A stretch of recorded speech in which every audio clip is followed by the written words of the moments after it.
Hello, my name is Rizky Mayang Sari. I would like to present my paper, which talks about electric vehicles, growth, opportunities, and challenges. This is a quick analysis from Indonesian consumers' perspective, and this is part of submissions for mid-exam for economic and business landscape analysis class. So in this presentation, I will mostly divide it section into four. The first one is that the background of electric vehicles, evolution, transformation globally, and also in Indonesia itself. The second one is that how Indonesian consumers react towards electric vehicles entry in Indonesia. And then the third section is going to talk about decoding opportunities among Indonesian consumers because this is consumers' perspective. Hence, I'm doing the deep dive only among consumers. And then the fourth one and the last one is the challenges that we are seeing from Indonesian consumer itself. So as the background, and then to start with, in global landscape, the milestone for electric vehicle is actually started in 1890s. So electric vehicle is not quite new. It has been developed and then it has been invented since quite long time ago. So there are around 4 or 5 important milestones, I think. The first one is marked with the first electric vehicles invention in 1891. And then the second one is that despite the interest and also the excitement towards electric vehicles, there are some period of time where electric vehicles interest is declining. So it's not like the interest is like exponentially increasing, but it also experienced a downturn. It happens in the 1920s up to 1935. And then the next milestones, what I observe is that in the 20s, in 2000, I think this is 2000, no, 1997, Toyota launched and introduced the first mass electric vehicles car, which is Toyota Prius. And then after Toyota Prius launch and introduction to consumers in America, there are so many brands trying to develop and also continue to produce electric vehicles. For example, Nissan and also other brands. And then in 2014, electric vehicles becoming more mass, and then there are multiple brands available in the market. So why electric vehicles to begin with, right? The North Star for electric vehicles is definitely to achieve greener future, where it could be decoded or it could be derived into three conditions, like for example, reduce emission, and then definitely improve air quality, because where we are talking about electric vehicles, it doesn't produce emission, and then it also play a role as a transition to renewable energy. And during this conversation, many countries around, so it was started with 17 countries who have committed to achieve zero emissions by 2050. And China and US, because they are the biggest country with the biggest population as well, they are two biggest emission contributors. Hence, these two countries are the ones who are ambitiously introducing electric vehicles to the market, they are also very ambitious in the business because they are racing against this zero emission target.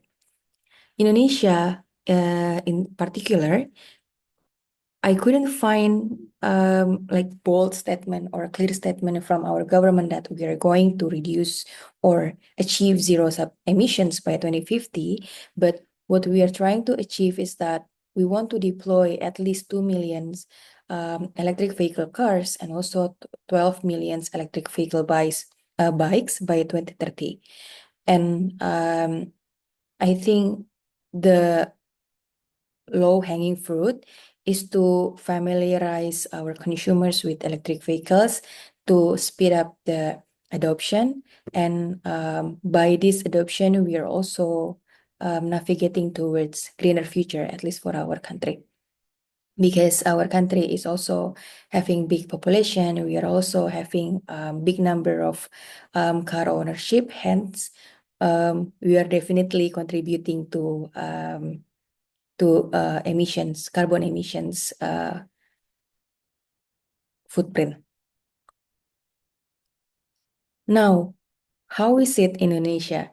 In Indonesia, what we see is perhaps electric vehicles becoming more popular since Pak Jokowi launched and officially introduced Hyundai Ioniq, because in 2022 Hyundai Ioniq was introduced, and then Hyundai itself was committed to open a factory in Indonesia, and they want to produce the units in Indonesia.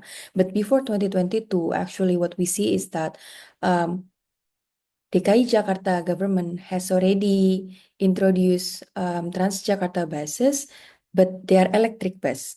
So the adoption of electric vehicles in Indonesia is earlier than what Pak Jokowi has launched. So it was introduced as a public transport, and then private vehicles are sold starting from 2022. So what we see here is that starting from 2023, at least we are starting with two big brands, Wuling and Hyundai. At the time, I think if I'm not mistaken, we have Wuling REV, and then we have Hyundai Ioniq as well.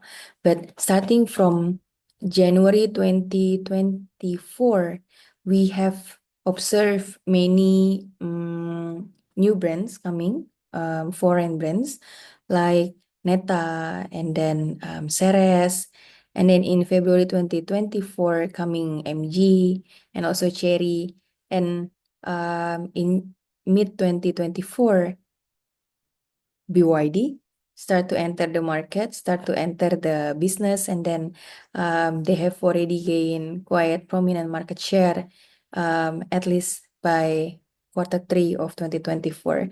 So it implies that the appetite for electric vehicle, and this is cars, is quite good in Indonesia among Indonesian consumers, because it attracts also many brands to come and also invest in Indonesia and start to penetrate the market.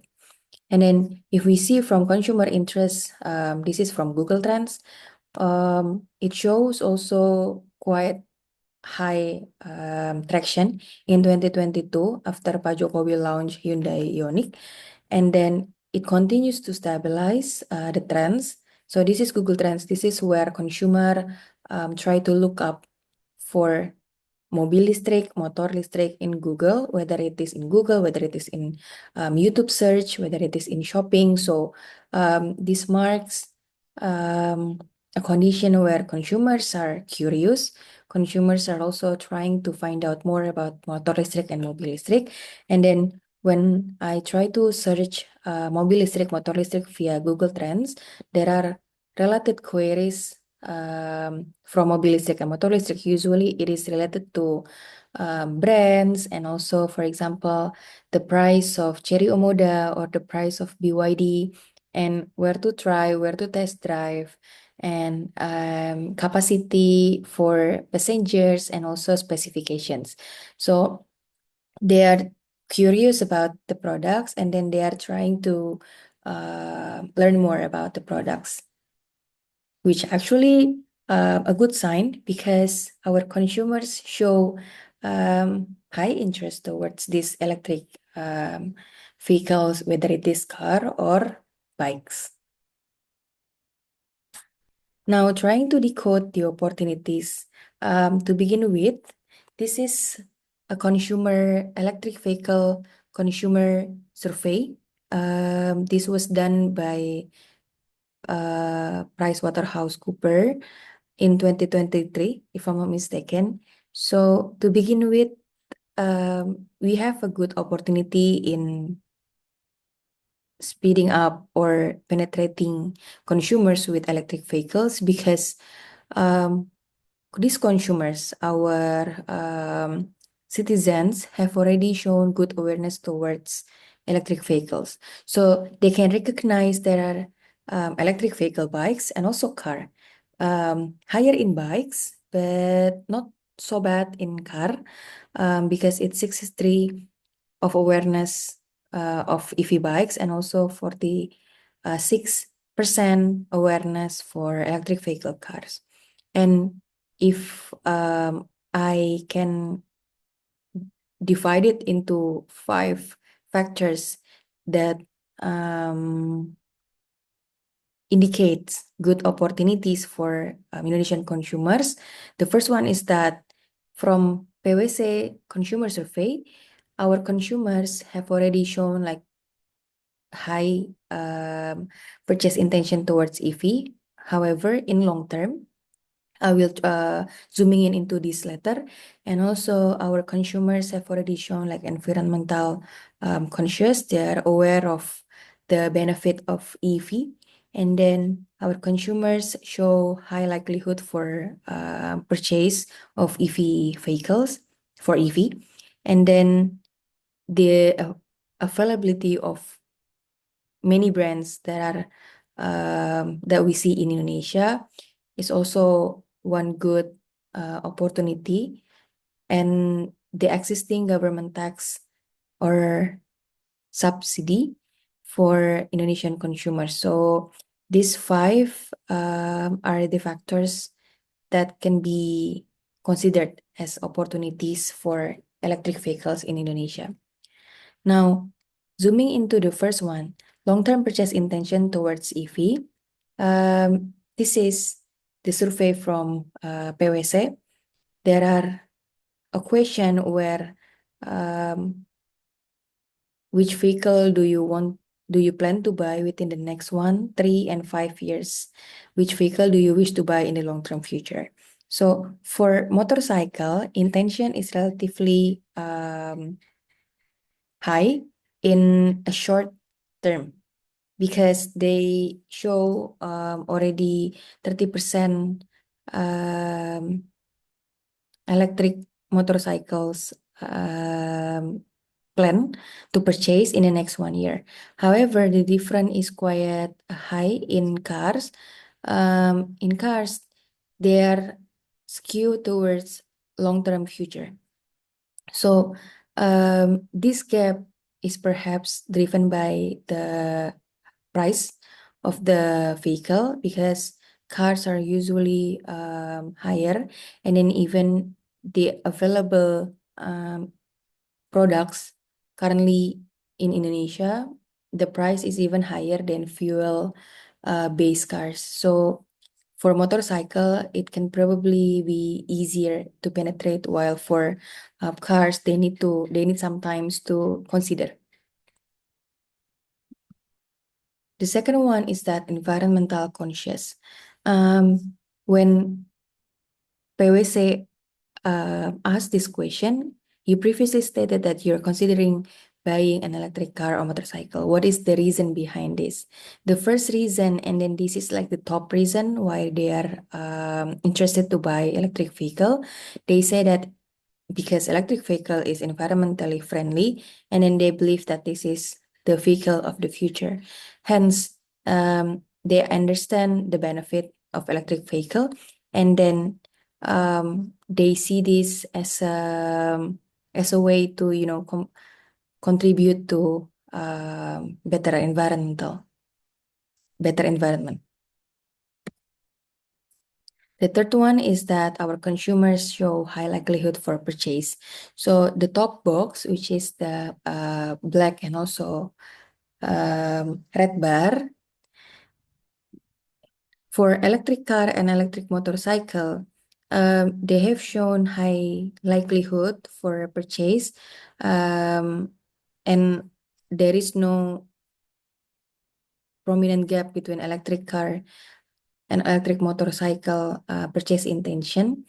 I know this is claim-based and then this is survey, but this could be a proxy to see Indonesian consumers' desire to purchase electric vehicles. Hence, from here we can see that there are around more than 70% consumers are already having likelihood to purchase electric vehicles in the future. The next opportunities can be seen from the availability of multiple brands in Indonesia. Now we have already have more than 5 brands where consumers may have wide options, starting from the cheap one until the premium one, until the luxury one.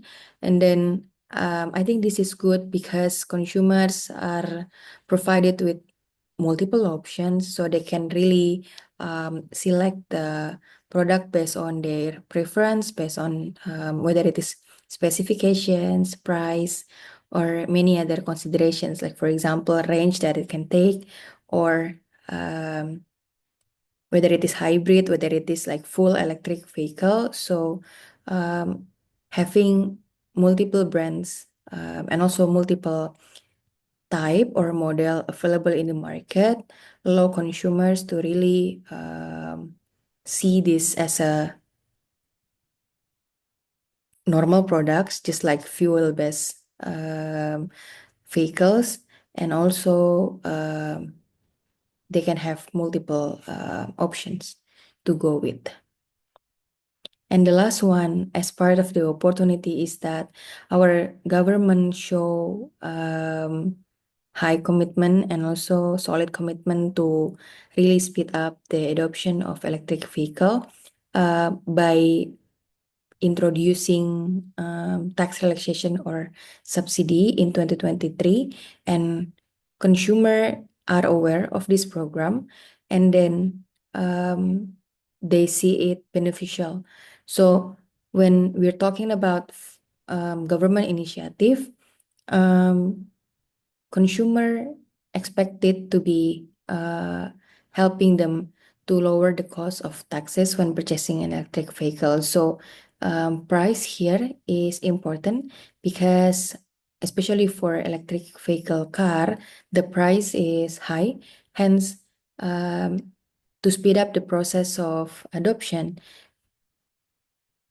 government can help to lower the barrier for entry. So financial incentive may help to address price concern, definitely. Now, decoding the challenges, because we have seen the opportunities, there comes the challenges. What I observe from the reputable sources, there are 3 main aspects that appear as barrier for adoption. The first one is that battery-related concerns.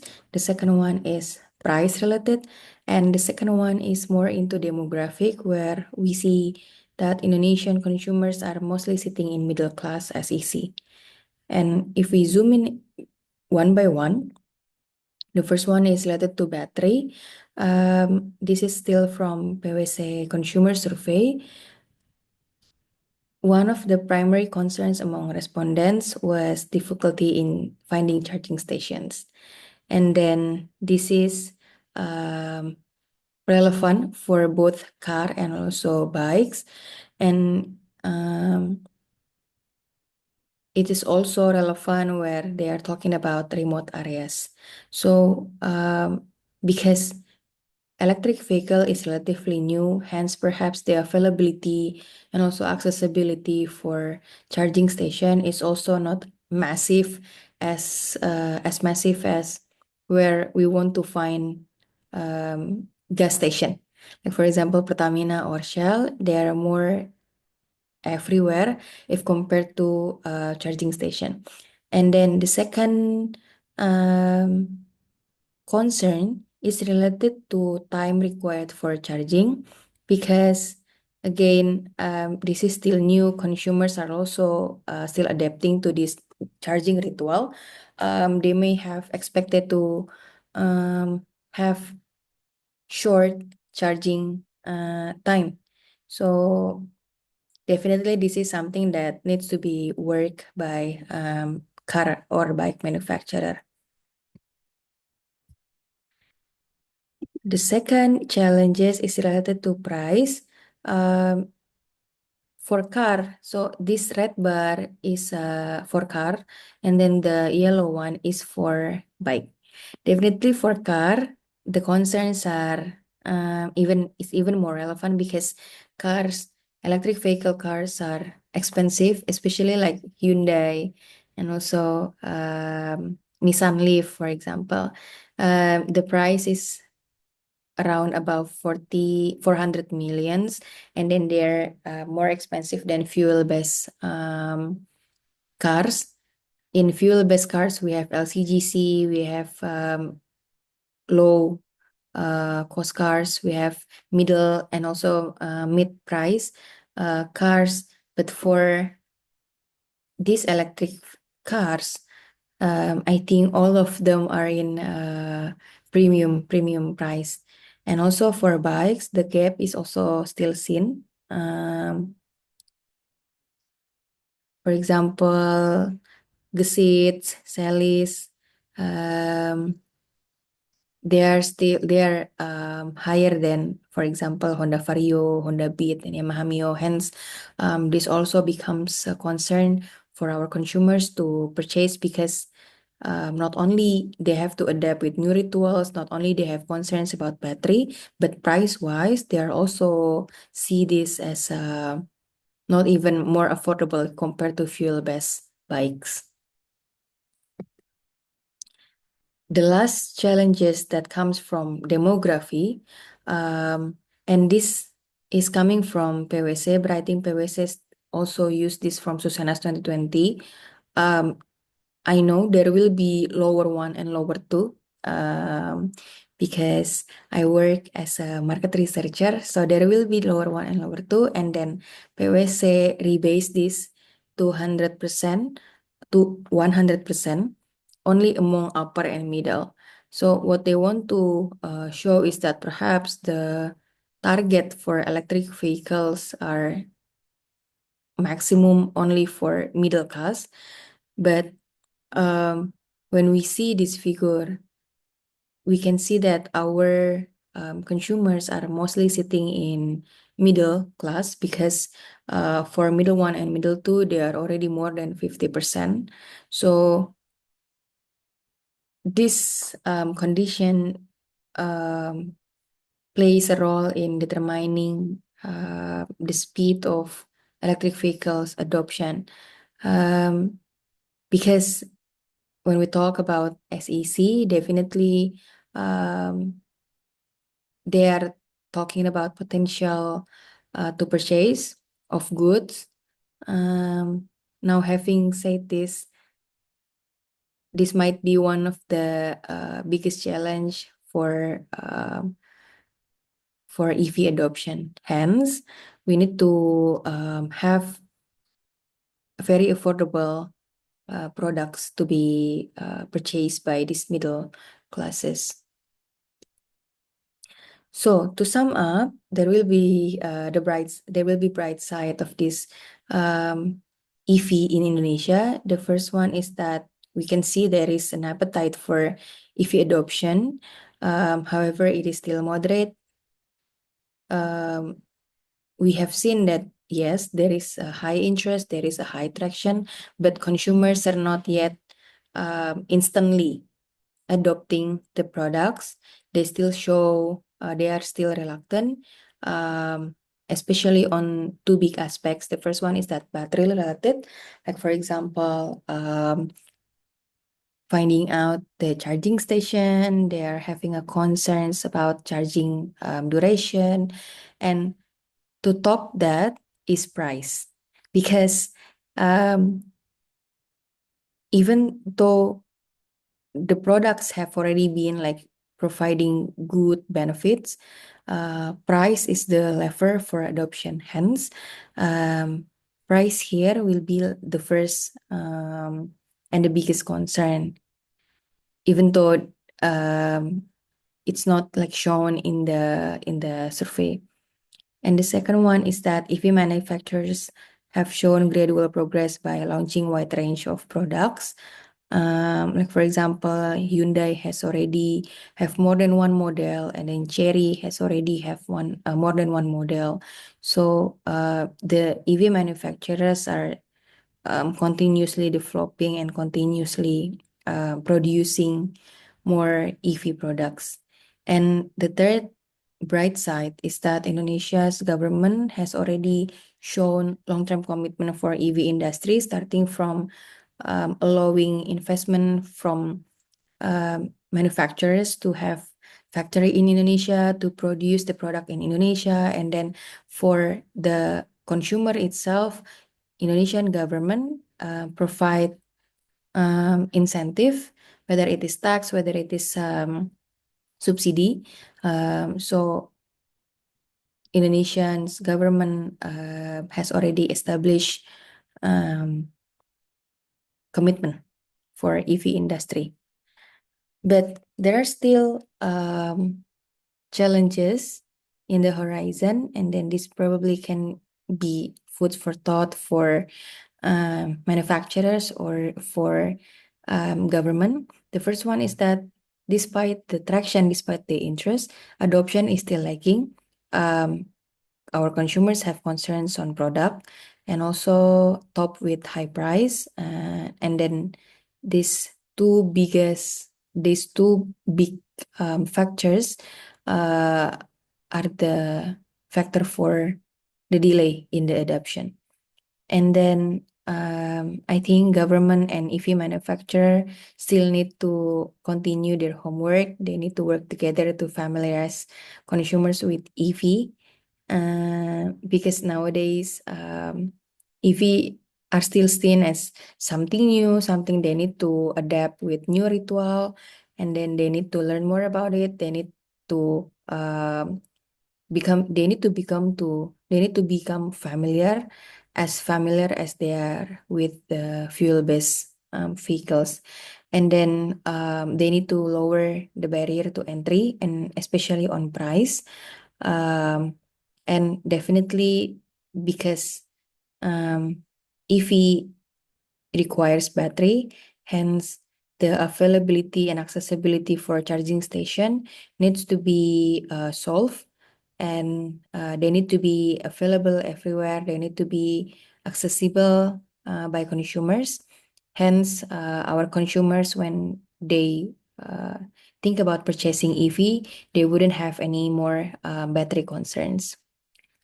So that will be it from me. Hopefully, this is already a good product for mid exam. And thank you very much.